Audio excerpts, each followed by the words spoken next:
My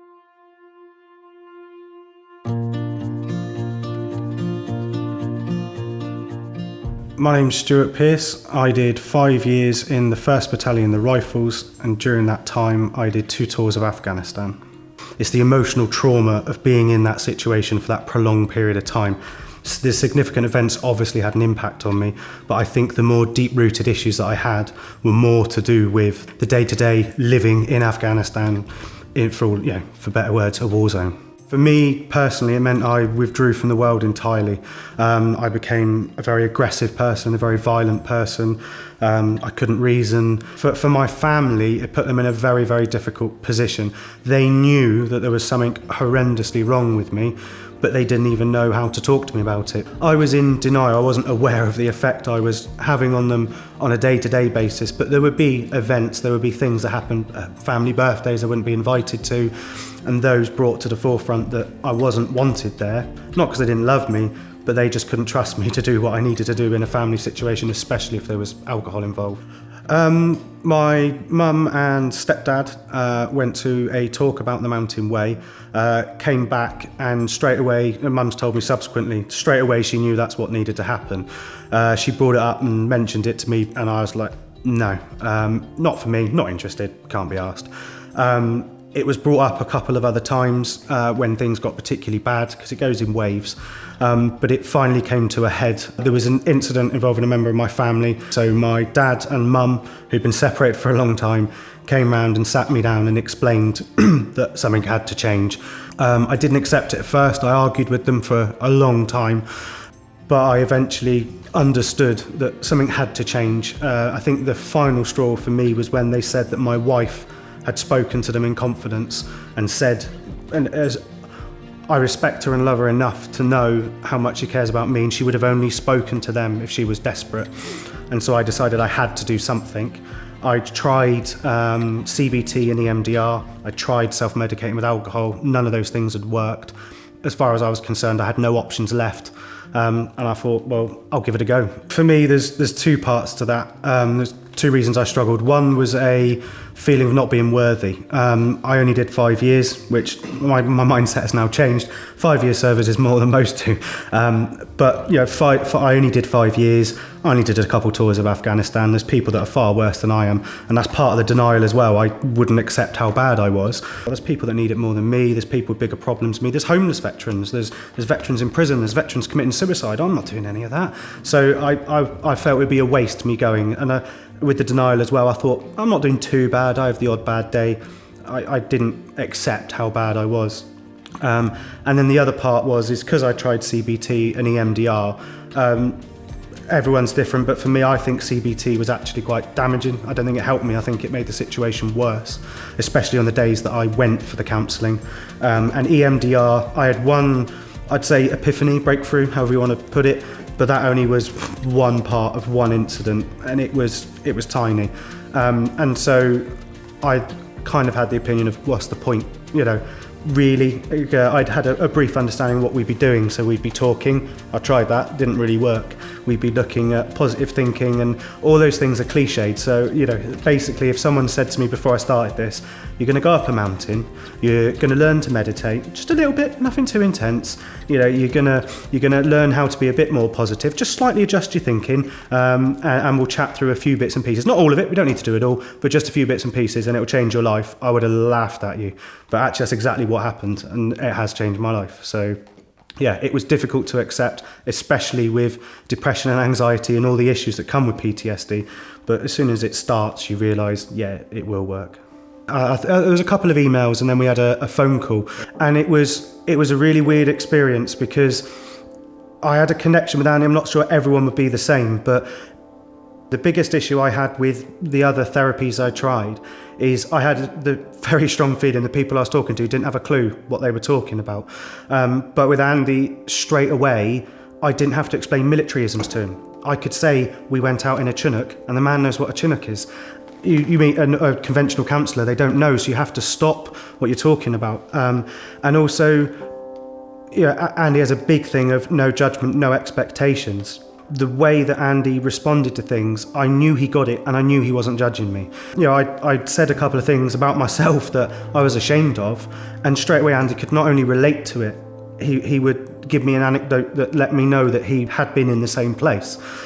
And that put me at ease quite quickly. And after the open door, that's when I fully trusted Andy. Spending that time with Andy, talking to him one-to-one, getting to know him, completely put me at ease. I wouldn't go as far as to say I trusted him implicitly at that point, but I trusted him enough to be able to open up to him.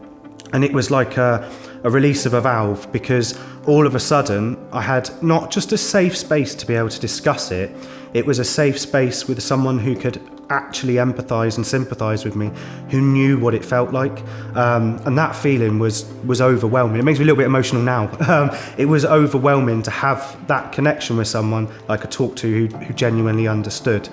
Then with the build up to actually go in, there's enough time that there's no pressure, but for me personally, it was just before I flew out. That's when I felt overwhelmed. My mum and sister were taking me up and I had a panic attack before I went. But I remembered before you leave, Andy gives you a pack and there's all information there about what to do literally if that situation arises. I took his advice, calmed myself down and managed to get to the airport. I arrived in France. I was incredibly nervous. Andy'd explained everything, but I still didn't really know what I was getting myself in for. And I was still worried about what happens if I let this stuff out and I can't control it. But by the end of the first week, we'd done so much. It was a weird feeling because it's a nice place to be. It's a nice environment. And it's a relaxed pace. So you don't feel like you're under any pressure, but all of a sudden you realise, wow, I've dealt with a lot. I've done a lot in a short space of time. And by the time I got to the end of the first week, I knew I had a lot to learn, and I knew that I was only just getting there with some of the techniques and processes and ideas. But I could see how they could literally change my life, and I'm not being dramatic. I could see how those skills and tools that are very simple in principle, but it's just applying them. And once I understood how to apply those and started to, one of them's the happy trigger, and it was near the end of the first week. We went to the supermarket. The guy stood behind me. Normally I would have wanted to turn around and hurt him, but instead I just, and even this just makes me smile, I put on my happy trigger, didn't say anything to Andy, and it did make a difference. We came outside, I told Andy when we were in the car park what I'd done, and he just makes you feel good about the little things. I think because he's experienced PTSD himself, he understands that sometimes going to a supermarket and picking up your shopping and coming home is a monumental event. And he recognises that through the process, and that it starts to give you back your self-worth. You start to feel better about yourself again. And again, I am getting a little bit emotional about it, but this is happy emotion. I'm so happy with where I am now, and I can look back at where I was and how shit everything was, and the fact I've ruined the relationship with my wife and my children and my mum and everyone that cared about me. But now that's gone, and these I'm happy. There are some tears in my eyes, but they're happy tears because of where I've ended up. When you've got PTSD, it's all those little things add up. All the basic, simple things that you should be able to do. Go to the shop, get on a bus, go into a supermarket, park, drive in a busy town. Every single one of those things is horrendous. So each one of those little things you can nip away at and make easy, then when the bigger things happen, you're so chilled out anyway. It's, there'll be a positive in there somewhere, I'll find it. I didn't understand how just talking about it would make the blind bit of difference, but through the process of the Mountain Way, when I came to discuss the most significant event for me, where we had multiple casualties and a fatality, when we sat down right around the campfire and discussed that, I could talk about it without any fear. I knew I wasn't going to lose control. I knew I was in a safe space, and giving a voice to that event helped massively. It's being able to describe it to someone who's experienced something with all the same emotions, the same fear, the same guilt afterwards, all of those negative emotions attached to that. They've experienced them all.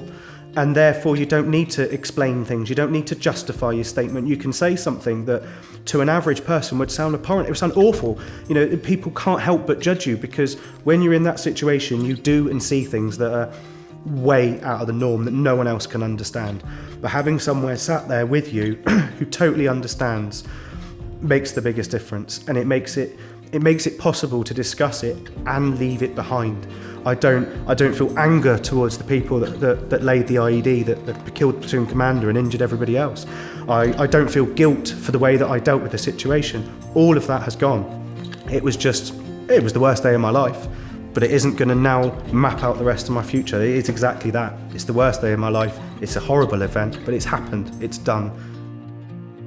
The final event, as it were, was my resolution. So you basically produce something, you make something, and you jettison it from the highest point that you can. The idea behind that being you're letting it go, you're letting go of everything that's negative. For me, I ended up doing two parts to mine. So there was an IED incident where the platoon commander was killed, and about 8 of the other lads were injured.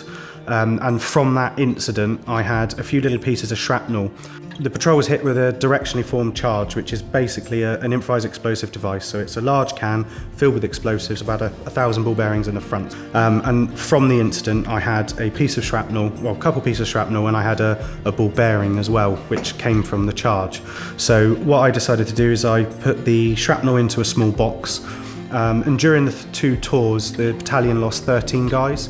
So I wrote their names down on a piece of paper and I put that inside a little box. And then with the ball bearing, I created a grenade and I put the ball bearing in the centre of that.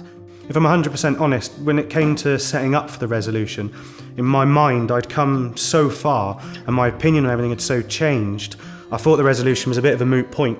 But it was a very, very weird feeling being up there. It's actually up a very steep incline, and on the way up I was 3 points of contact, carefully making my way up. We got to the top, I took the grenade that I'd made with a ball bearing and I launched it off the top, and that feeling afterwards, it was unreal. I just had an outpour of emotion. It's that symbolism of finally letting everything go. When I came down the exact same slope, and on one side there's one hell of a drop, I'm just casually walking down, it's like I'm in a park somewhere, and at the time I didn't appreciate how much I'd let go. And then we walked down to the bottom, and then there was a nice spot, there was a gap in the ravine along the ridge line, and Andy dug a small little hole for me, buried the box, and just sat there with my hand on top of it for a minute, and I finally was able to put them to rest in a beautiful place. And I think that, for me personally, was more significant than getting rid of the negativity. But that feeling of the resolution, I'm so glad that I didn't say, there's no point, because there's no way that I can fully describe the feeling it gave me after. But as we got towards the end, although I felt like I dealt with a lot, in my head on some level there was like, well, I still got to talk about this and I still got to do that, and it felt like I had loads to do. And I was worried that because you're in an environment where you've got time to process everything. My biggest concern was coming home and then normal life resumes and then things start to go backwards.